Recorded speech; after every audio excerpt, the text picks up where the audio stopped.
Hola Calaco, ¿cómo estás? Me alegra verte de nuevo a ti y ese bonito cerebro que siempre cargas.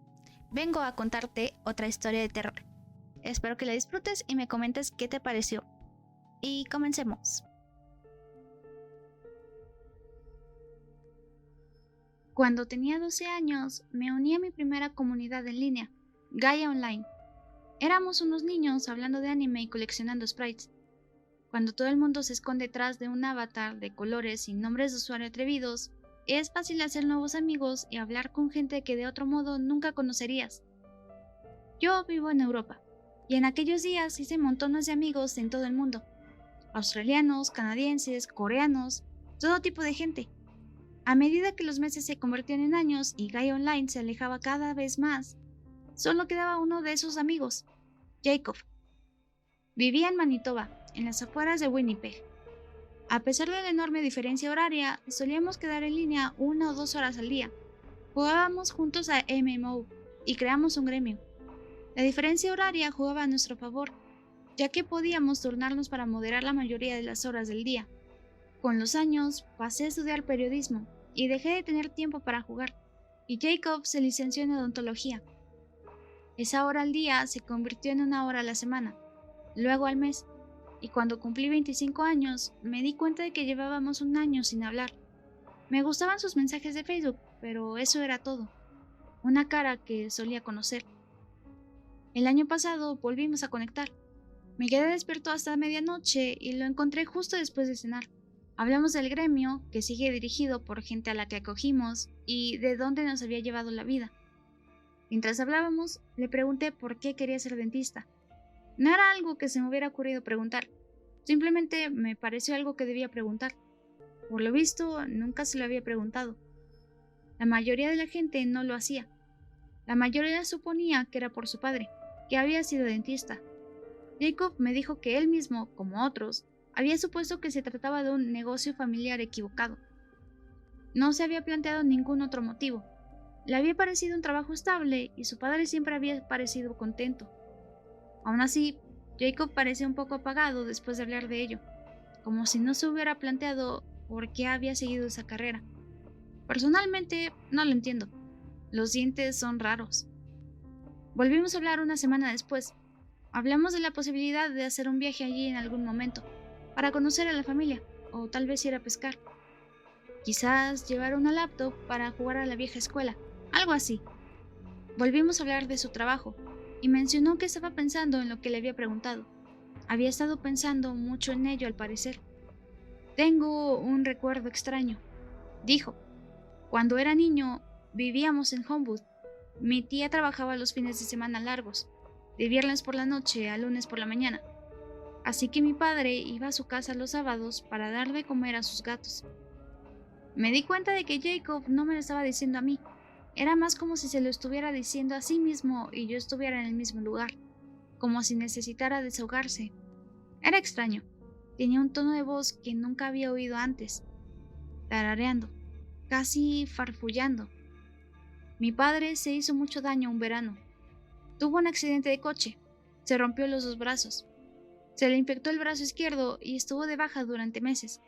Durante ese tiempo necesitábamos a alguien que alimentara a los gatos de mi tía. Se lo tomaba muy en serio, demasiado en serio. Yo solo tenía 8 años. Mis dos hermanas eran mayores, 10 y 12, pero por alguna razón él nunca les pidió que fueran. En cambio, se empeñaba en que fuera yo quien lo hiciera y en que me callara. No queremos husmear en casa de tu tía, eso es de mala educación, me dijo. El primer sábado que fui a dar de comer a los gatos, mi padre me paró en la entrada.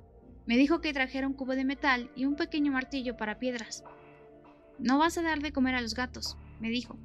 Comprueba si hay dientes en las paredes. Sé minucioso. Eso fue todo lo que dijo. Busca dientes en las paredes. Sé minucioso. Ni siquiera lo cuestioné. No tenía ni idea de lo que significaba, pero la forma en que lo dijo fue como tener una pistola apuntándome a la cabeza. Nunca había estado en casa de mi tía y no podía imaginarme su cara. Tal vez nunca la conocí. A día de hoy no recuerdo haberla visto. A estas alturas, Jacob se estaba poniendo frenético y se detenía de vez en cuando para respirar hondo. Hubo estallidos de risas cortas. Yo no sabía qué decir, y nunca tuve la oportunidad de añadir nada a la conversación. La casa estaba en medio de un espacio grande, plano y vacío. Sobresalía como una verruga y apestaba a aceite y madera húmeda. No quedaba ni una sola gota de pintura, solo tablones desnudos y hormigón. Incluso la llave de la casa parecía fuera de lugar. Uno de esos grandes trozos de hierro que me manchaban los dedos de óxido. El interior era aún peor. Paredes desnudas con papel pintado rizado. Todo parecía húmedo. Suelos blandos, todo parecía abandonado. No había muebles, salvo un sofá de lino partido por la mitad y una estantería volcada en medio del pasillo. Fui habitación por habitación con mi martillo y mi cubo. En una de las habitaciones del fondo los vi por primera vez. Dientes. Una hilera de 6 dientes del tamaño de mi pulgar. Sobresalían de la pared, claros como el día, como granos. Estaban calientes al tacto. Con el martillo de roca los fui sacando, uno a uno. Dejaron agujeros en la pared. Algo se movía en ellos. ¿Raíces, tal vez? Chocaron en mi cubo, uno por uno. Ese fue todo mi verano. Cada sábado volvía a la casa, buscaba dientes. A veces los encontraba en el techo o en el suelo. A veces eran tan pequeños como un tic-tac. A veces tan grandes como un pulgar. Eran astutos. Siempre aparecían en sitios nuevos. Una vez había docenas detrás del sofá que me había olvidado de mover las primeras semanas. Al final del verano había llenado varios cubos con dientes desfigurados y de gran tamaño. Papá y yo nunca hablamos de ello. Se me limitaba a decir que quería que luciera un macho. Al final del verano le devolví el martillo y el cubo, y mi padre volvió a alimentar a los gatos con regularidad. Con los años debo haber dejado de pensar en ello. Jacob me dijo que su padre había muerto hace unos años, y que nadie había vuelto a esa vieja casa desde entonces. No supe qué decir. En ese momento solo estaba divagando. Nunca lo había oído así. Era como si lo recordara todo por primera vez. Ese verano fue como un sueño, dijo Jacob. Tan extraño que, en cierto modo, fue lo más real que he vivido. Al mismo tiempo, fue como si nunca hubiera ocurrido. ¿Me entiendes? Se excusó rápidamente gritando algo sobre pasar a su perro. No volvimos a hablarnos, pero mantuvimos el contacto por mensajes. Intenté ver cómo estaba, si estaba bien, pero nuestras conversaciones se volvieron más superficiales. La nostalgia no puede durar mucho cuando la realidad llama a la puerta. Lo último que supe de él fue hace 2 meses, cuando me dijo que tenía que volver a aquella vieja casa. Tenía que saber si aquel verano había sido real. El último mensaje de texto que recibí fue: voy a dar de comer a los gatos. No he sabido nada de él desde entonces. El número ha sido desconectado. Quería ir a ver a Jacob yo misma, pero con el retraso europeo en las vacaciones y las restricciones de viaje aún en vigor, no hay mucho que pueda hacer. Intenté ponerme en contacto con su mujer, Arlene, pero al principio no quiso hablar conmigo. Pensaba que yo había sido una mala influencia para Jacob y en parte me culpaba de haber provocado toda esta situación. Sin embargo, volvió a ponerse en contacto conmigo hace unas 3 semanas. Al parecer, todas las pistas que había seguido habían sido en vano, y pensó que sería mejor escuchar lo que yo tenía que decir. Le conté todas las divagaciones de Jacob sobre sus recuerdos de la infancia, pero no fue hasta que mencioné la casa de su tía a las afueras de Homewood que se animó. Al parecer, había oído hablar de ese lugar. «Hemos estado allí una vez», dijo Arlene. No la casa de su tía, sino la casa de su infancia. A partir de la descripción que le di, pudo acotar la zona de búsqueda de la casa a la que se había referido Jacob. A pesar de mis advertencias, Arlene insistió en ir allí a buscar a Jacob. Dejó a su hija con su hermana durante el fin de semana y prometió mantenerse en contacto. Le prometí que estaría disponible por teléfono todo el fin de semana si necesitaba hablar, y Arlene estaba más que dispuesta a mantenerlo informado. Al fin y al cabo, ¿quién iba a creerse esa historia si no era la persona que le había contado? Finalmente encontró la casa, que sorprendentemente no le costó mucho. Una vez que sabías qué buscar, era fácil de ver. Para otros, no era más que un edificio destartalado por el que pasabas en coche de camino al oeste. Arlene lo describió así: una vieja casa de una planta, paneles de madera barata sobre hormigón sólido. No crece ni una brizna de hierba en los alrededores. Todas las ventanas tienen barrotes de hierro y chapas atornilladas desde adentro. La puerta delantera parece nueva. La cerradura aún está engrasada. La puerta trasera se ha cerrado con ladrillo y mortero. Incluso revisó la chimenea, que había sido rellenada con piedras. Toda la casa estaba cerrada, es decir, excepto el sótano. Arlene trabajaba a tiempo parcial como agente inmobiliaria, así que conoce algunos trucos que otros no. Muchas trampillas de acceso no están realmente cerradas. Están ocultas, camufladas o simplemente olvidadas. Arlene sabía dónde buscar y encontró un camino bajo la casa. No se quedó mucho tiempo. Todo el lugar apestaba tanto amoníaco que casi se ahoga. Volvió al día siguiente. Con un martillo empezó a forzar una de las ventanas traseras. No pudo doblar los barrotes de hierro, pero la madera estaba parcialmente podrida, así que se dio sin demasiados problemas. Cuando empezó a trabajar en el marco, notó que la madera desprendía el mismo olor a amoníaco. No me canso de repetirlo, era nauseabundo, asqueroso. Una hora más tarde llegó la policía. No fue la mejor idea intentar entrar en una casa muy visible en pleno día. La acusaron de allanamiento de propiedad privada y la interrogaron. Cuando Arlene explicó que buscaba a su marido, se produjo un cambio de actitud de inmediato. Los agentes pidieron a Arlene que describiera a Jacob, y resultó evidente que sabían de quién estaba hablando. John Doe, dijeron. Sí, es él. Llevaron a Arlene a las celdas. Reconoció a Jacob de inmediato, aunque parecía haber pasado por un infierno. Llevaba la misma chaqueta negra que cuando se marchó, así como los mismos vaqueros y camisa. Le faltaba uno de los zapatos y tenía el pelo encrespado y seco. Su aliento olía a amoníaco. Ni siquiera levantó la vista cuando lo abracé, dijo Arlene. Se quedó ahí, sentado. Jacob había sufrido algún tipo de trauma. Los agentes lo habían encontrado sonámbulo por la carretera principal, dejando gotas de sangre de su pie descalzo. Intentaron hablar con él o encontrar algún tipo de identificación, pero no había nada. Consiguieron vendarle el pie, pero no estaban seguros de qué hacer con él. Ni siquiera estaban seguros de que hubiera dormido desde que lo encontraron unos días antes. Algo así como... las luces estaban encendidas, pero eran tenues, explicó Arlene. No hay nadie en casa. Después de que Arlene identificara a Jacob, lo llevaron inmediatamente a una clínica cercana. Lo llevaron afuera, ya que los agentes no consiguieron que se moviera voluntariamente. Una vez en la clínica, Jacob fue limpiado y sometido a una serie de pruebas: sangre, saliva, orina y una serie de radiografías, sobre todo del pie, pero también para buscar traumatismos craneales. Tenía un esguince en el pie, pero aparte de eso estaba perfectamente bien físicamente. Sin embargo, Arlene observó algo en la radiografía. Todavía tenía las muelas del juicio, dijo. No debería tenerlas. Se las quitaron al año de noviazgo. Esto fue hace unas 3 semanas. Arlene se llevó a Jacob a casa y le enviaron una remisión a un traumatólogo. También se habló de llevarla a un terapeuta, ya que su reacción era la de alguien que atraviesa un shock violento. También pedí cita con un dentista para que le revisara las muelas del juicio. Nunca había oído que le volvieran a salir. Eso no ocurre. Arlene explicó lo extraño que era tener a Jacob de vuelta en casa. No reaccionaba al ver a su hija, en absoluto, y su comportamiento era completamente antinatural. Se quedaba quieto toda la noche y de repente se ponía en acción. Corría al baño solo para mirar su imagen en el espejo. Luego volvía al sofá o a la cama y se quedaba mirando al techo.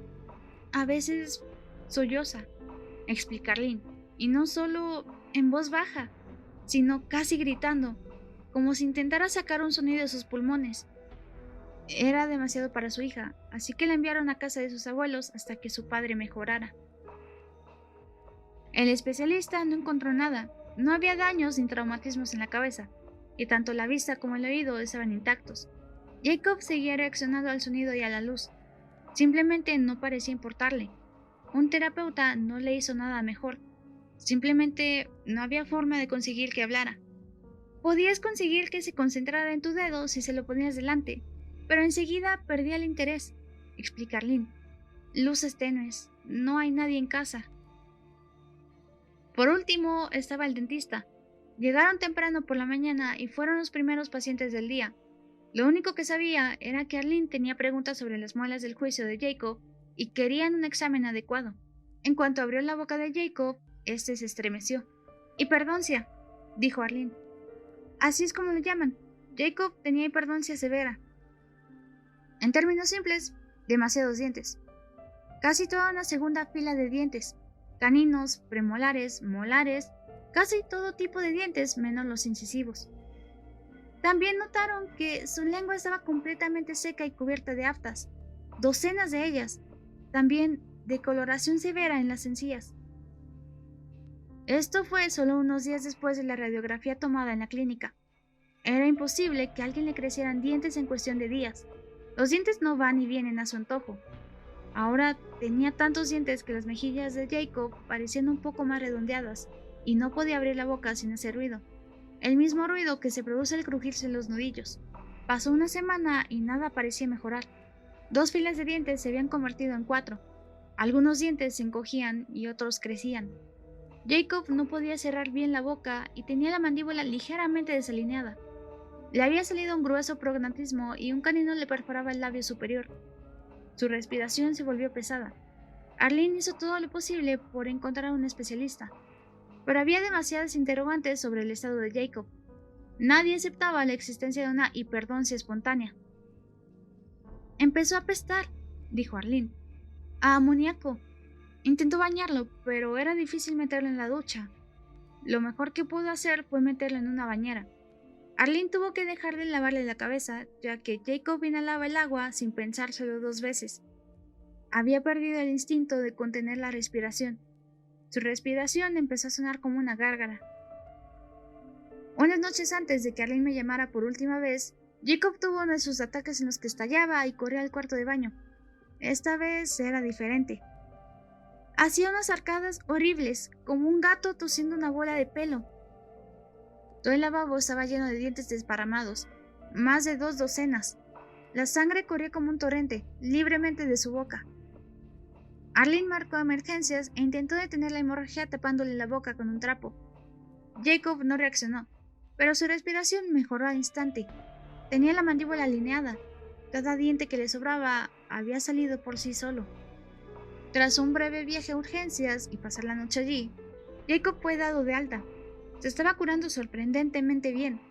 Arlene había estado despierta toda la noche, así que cuando volvieron a casa se quedó dormida en el sofá. La ansiedad acumulada durante semanas le había pasado factura. Se despertó 11 horas más tarde. Jacob estaba sentado a su lado en el sofá, sonriendo. Me dijo, buenos días. Llevaba semanas sin decir una palabra y de repente, buenos días y contacto visual.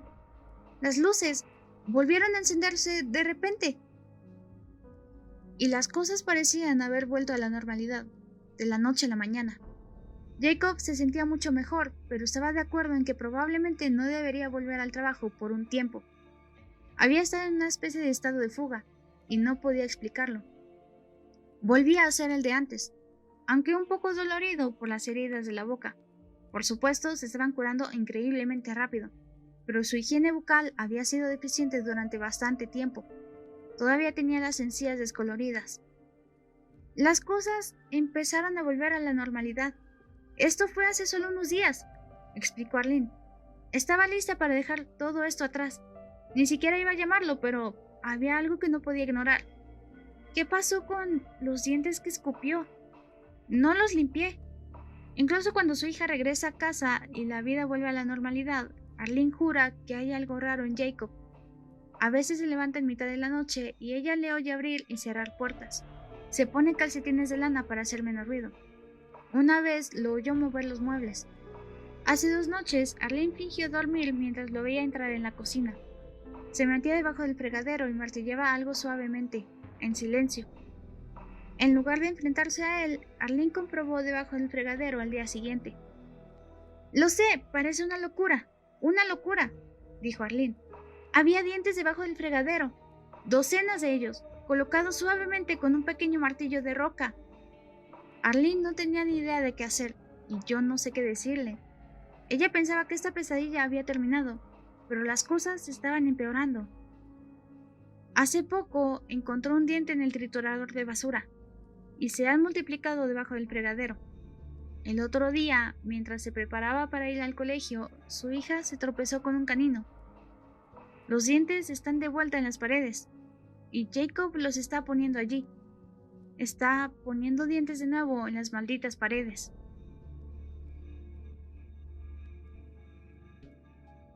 Y bueno, esa fue la historia de hoy. Muchas gracias por quedarte hasta el final. Coméntame qué te pareció y si tienes alguna otra historia en mente que te gustaría compartir para que la lea aquí. Y asegúrate de activar la campanita y las notificaciones para que no te la pierdas. Comparte esta bonita historia con tus amistades. Y mi Twitter X está aquí abajito. Y ahora sí, descansa, te muerdo luego.